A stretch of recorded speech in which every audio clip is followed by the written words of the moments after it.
Chicken lollipop అయితే ఒక రేంజ్లో స్పైసీగా ఉన్నాయి మామ. ఎక్కడో చెప్తారండి. ఇదైతే ఇండియన్ హబ్ అని అశ్వత్ నగర్లో ఉంటుంది మామ. మేమైతే చికెన్ లాలీపాప్స్ తీసుకున్నాం. ఇక్కడ అంబియన్స్ అయితే పర్లేదు, కూర్చొని తినడానికి ఉంది.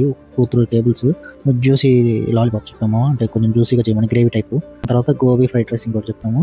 గోబీ ఫ్రైడ్ రైస్ అన్ని పార్సల్ తీసుకొని పీజీకి వెళ్ళాము. పక్కన మా పీజీ వెళ్తూ దారిలో హైదరాబాద్ ఫైర్వుడ్ బిర్యానీ ఇంతకుముందు వీడియోస్లో పెట్టా కదా, ఆ బిర్యానీ ఒకటి తీసుకున్నాము. హాఫ్ 100 రూపీస్ పెట్టి.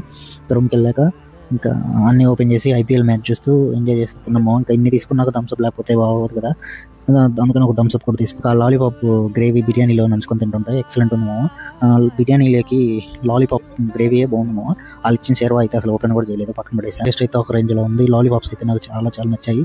స్పైసీ ఒక రేంజ్లో ఉన్నాయి. పాప్స్ అయితే 100 రూపీస్ మామ. 4 to 5 వచ్చాయి. గోబీ ఫ్రైడ్ రైస్ అయితే జస్ట్ 70 రూపీస్ ఏమో. టేస్ట్ అయితే చాలా వర్త్. మీరు కూడా ఖచ్చితంగా ట్రై చేయొచ్చు. టేస్ట్ బాగుంది కాబట్టి ట్రై చేయమని చెప్తాను. ఇప్పుడు స్పైసీ తినే వాళ్ళు అయితేనే తీసుకోండి మామ. స్పైస్ తక్కువ తినే వాళ్ళు అయితే ముందే చెప్పండి వాళ్ళకి.